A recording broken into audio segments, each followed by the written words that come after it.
চোখ রাখবো পরের খবরে। ম্যাচ ফেরত জনতার জন্য বিশেষ উদ্যোগ রয়েছে। রাজ্য পরিবহন দপ্তরের উদ্যোগে চালানো হবে বিশেষ বাস। আইপিএল আগামীকাল থেকে শুরু হচ্ছে। শহরের নানা প্রান্তের 23টি বাস ছাড়বে ধর্মতলা থেকে। আইপিএল এর ফাইনালের দিনও বাসের ব্যবস্থা থাকছে।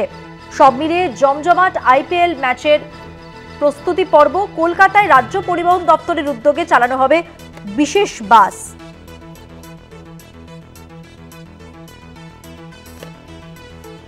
প্রতিনিধি অরিত্র ঘোষ রয়েছেন আমাদের সঙ্গে টেলিফোন লাইনে। অরিত্র, পরিবহন দপ্তর সূত্রে কি জানা যাচ্ছে?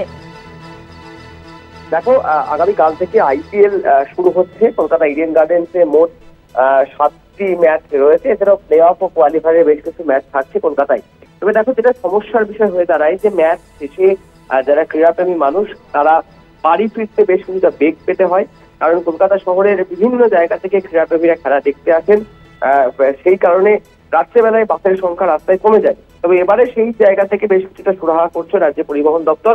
এবং যেটা জানা যাচ্ছে যে ইডেন ফেরত জনতার জন্য বিশেষ উদ্যোগ নেওয়া হয়েছে। 23টি রুটের বাস চলবে শহর কলকাতায়। অর্থাৎ ম্যাচ শেষে যারা বাড়ি ফিরতে চাইবেন তাদের জন্য বিশেষ বাসের পরিষেবা নেওয়া হয়েছে। ধর্মতলা থেকেই প্রত্যেকটি বাস ছাড়বে।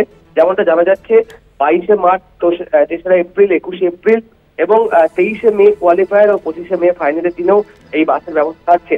কোন দিকে যাচ্ছে বাসগুলি, যেটা পরিবহন সূত্রে আমরা জানতে পারছি, Thakurpukur, new town, Dunlop, Ballygunge, Garia, Kamalgachhi, হাওড়ার মন্দিরতলা সহ একাধিক জায়গায় এই বাসগুলি যাবে। এবং পরিবহন দপ্তরের তরফ থেকে বাসের নির্দিষ্টভাবে সেই ভাড়াও জানিয়ে দেওয়া হবে।